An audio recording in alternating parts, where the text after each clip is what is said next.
But they don't. Yeah. Okay, so that is what I call corrupt. Yeah. But you need to release them. So yeah, I don't know. How do we go forward? I've always talked to our students about you can compare parks to libraries and schools. And first of all, you know how many people go in those because you have to pay to go to a swimming pool.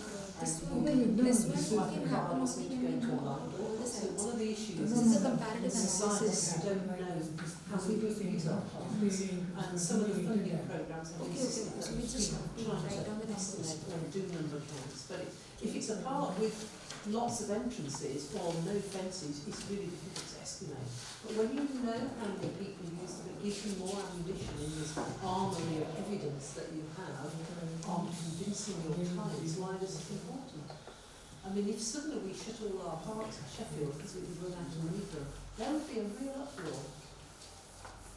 We've shut some of our libraries, and what's happened with those is that some of the communities are now running libraries, which still I don't think is what we should be doing. And I do blame it on the World Bank as well.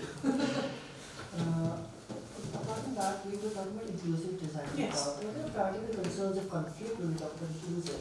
For instance, you arguing about cycling along. So in an ideal world, of course, they should be careful about not running. But they're not, because not everyone's a nice person. And we do have unnice people in the world, unfortunately. Some are very mixed up. So I don't know, and that's why sometimes you'll get cycle lanes, I guess, and that's for safety. So do you have those here? We don't have cycling allowed in Okay. parks. So, well, cycling isn't officially allowed in this one park I showed you about. But the local authorities sort of decided to ignore it. There's a bylaw there. But in the city centre, where you're not allowed to wheel in the peace gardens, they do. They don't ignore it, and they reinforce it because there are city centre ambassadors who, if they see them, will tell them to go. There is also one more issue in the parks. If the child plays alone and the parents is there, he can be abducted because it happens a lot of time in India. It happens here, Yeah. does it? I've heard this happen in China. So this is the fear of Because abduction. the I parents- talk about that doesn't happen in the UK, but I didn't tell you I know it happens in China, and now you're telling me it does happen here. That is Is it boys in Because particular? that's why parents always accompany their child in urban space at least. Yeah. They accompany them. It's about the income group you're targeting. Usually upper and middle class people. No. This gender wise where parents go, but from the place where I come from, people they don't even bother when their child is running on the street. Actually, But it's different then in different It places. is about how legible the child is and how he is surrounded by the environment. Like if there's a park, if like you we said, that there are no children. Go. There is no children park. There are no children parks in India. Why? Because people don't prefer to send their child alone. Rather than that, we have public parks, which consist of both a play area as well as where people can walk around. So while they are walking, they can see where the child is.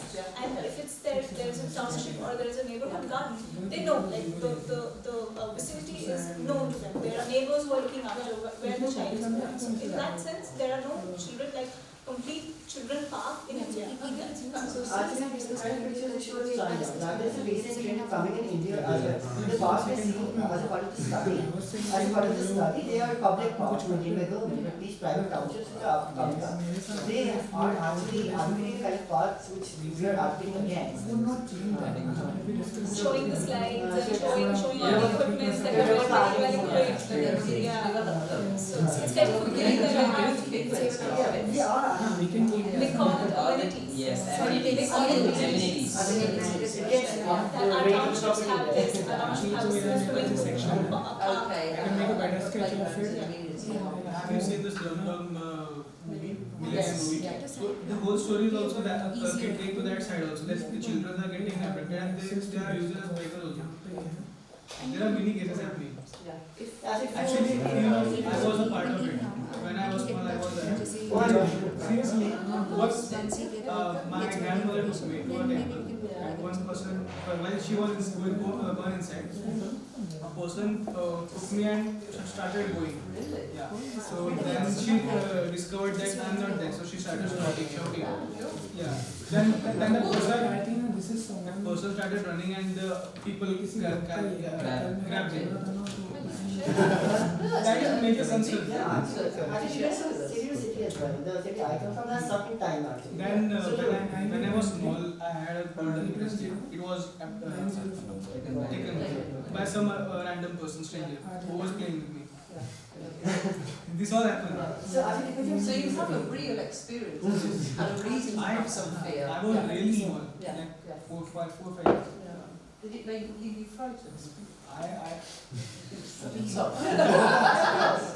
No, I was not frightened because I was very small. I didn't mind anyone taking You me. didn't realise the significance, yeah. And the question you asked initially today in the session that for 2 minutes we should discuss where we play. So I just realized that our neighborhood streets were our playground. When we the concept of townships or a community neighborhood has initially come up, and people understanding that the open space should be necessary for people to live around. It was not there before because we had just colonies and we had a small neighborhood streets around our houses, and when it used to be like a specific time when all children will be out and it will be So they used to play the street in the UK as well until the cars dominated so much that, I mean, this, I know we're talking about it being in the 19th century, but through the 20th century, it was plenty of cars that have been, the issues of traffic increasing. And there's lots of reminiscing in the UK about street play, and there are some cities that are reintroducing it and say, okay, once a month we're going to close the streets and actually allow children to play. Some cities are really driving that forward, not many, but there's a handful. we have a festival. we have a festival every Sunday. Every Sunday there's a major street which is shut down for vehicles. And the people will just come out and do exercises and they run and Actually, that is what he it does not happen every Sunday. There is a set of a week which is assigned to that kind of festival. But the street which is shut down is the upper lane. The upper lane where people usually come for jobs. So it is kind of a promotion so that people understand the importance of streets and how walkability can be promoted in that way. So they plan upper lane. The road which leads to one, we have that road is it is made pedestrian to promote pedestrianization. In Pondicherry, this practice is practiced every day during the evening time. They stop the traffic near the ocean, so that near the beach. So that whole stretch is walkable, and there are street shows that are going on. So. like what you think, saying parents are coming, it's actually it was in city to city as well. The city I come from has adopted not so many times. It has very similar character to which Jane Jacobs argue I on the street. It's an old city. So over there people are not. People know each other. So even if they're inside, they can see everyone outside. So it's not a company that people play on the street. But they play on the streets. They don't go to parks. Even parks. When they go to parks, there are many strangers around. Even parks, in those locations I'm talking about, the parks are also people like sound. So what you're saying is those domestic open spaces are the ones that are really important, not even neighbourhood. It depends on the configuration of the housing. So these terrible 30, can call them nothing less than that, terrible 34-storey blocks that you see in China where people are living right up there, and there are children living there, have no room to play, or they have to get taken somewhere to play because they don't have access to their street. And there's one paper that talks about in a sort of 6 or 7-storey block, if you live above the 3rd or 4th, I can't remember if it's 3rd or 4th, you're less likely, your children are less likely to play outside because you can't have that eyes on the street thing. So there's a sort of optimum height really, which I think you have here in Beaucourt. I was told you don't have many very tall buildings. Keep it like that. As the design built environment professionals of the future, try and keep cities like that. I think these mega cities that are way up there are lovely. I also think that the living conditions of some of the very poor people, the construction workers who just come in and live in a tiny is wrong. And what we need is perhaps something in between. I don't know. But how society can change to that and make it better for everybody. There is also when there's increasing populations as well, I don't know. There is also a configuration in India that parents are working. Yes. So the children always, mostly in major, they go with their grandparents. Yeah, okay. Because So that's a big culture as well. Okay. So the If not, there are like in nurseries. some, Yeah. some nurseries. We have increasing numbers. I have an increasing number of friends who are grandparents, because I'm a bit older than I look, and they have grandchildren now. And some of them are looking after them 5 days a week, and they're exhausted. It's really tiring. So I think increasingly in the UK, grandparents are looking after grandchildren, and that hasn't happened for a couple of generations. So it happens a lot here as well. But it's also an increasing number of pressure over here. Yeah, if there are not grandparents living with then the creches Yeah. Look, when I have, my question. Are there any more questions about the project? You know what you're doing? Yes. Good. I'm looking forward to hearing that. Especially the ones I haven't seen. Oh, good. I'm considering open spaces in various cities around the world. Like few of the cities are near the coastal lines. Yes. So they have generally high wind speed. Yeah. For example, considering Vizag from where they are, it is a cyclone prone.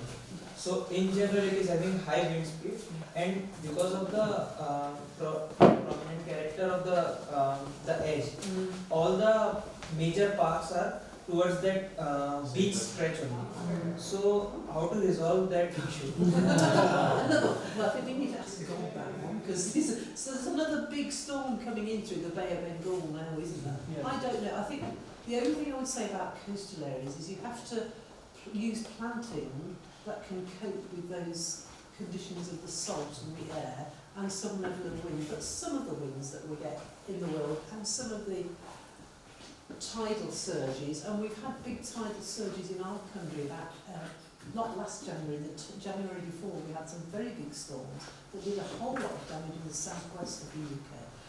I don't know that there's anything we can do to design to prevent those. I mean, I think what early landscape practitioners like, do you know Ian McCall? Yeah. His book Design with Nature.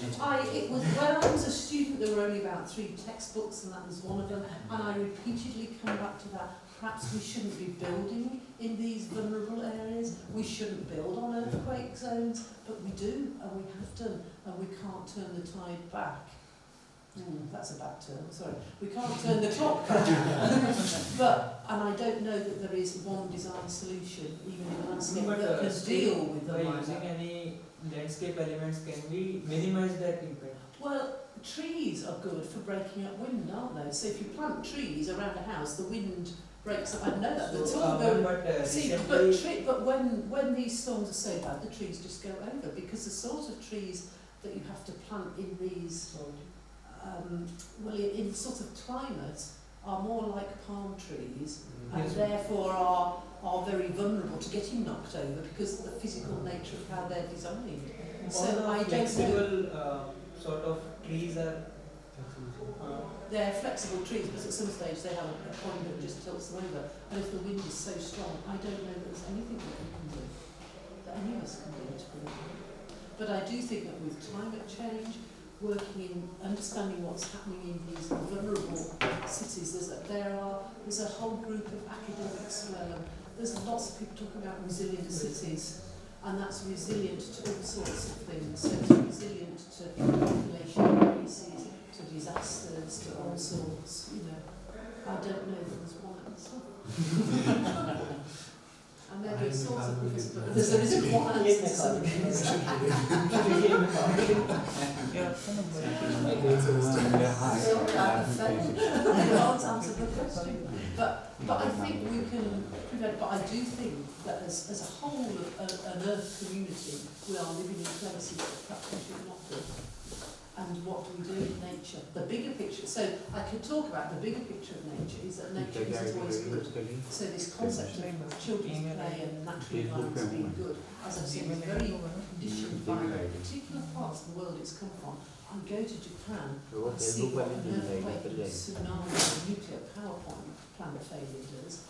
And you have to stand there and question all this concept of nature. It's really turned my thinking around. So I've stood in Japan where the earth shifted by about 3 metres. I stand there thinking, I am on this area where it wasn't going to happen again, where the plates of the earth crusts have moved and made this enormous change. They've lost their beach, the whole thing.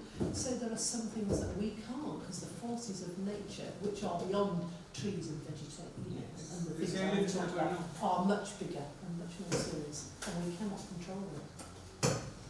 Okay, I need to go. No, that's all right. I don't mind. It's good to talk to you. I'm looking forward to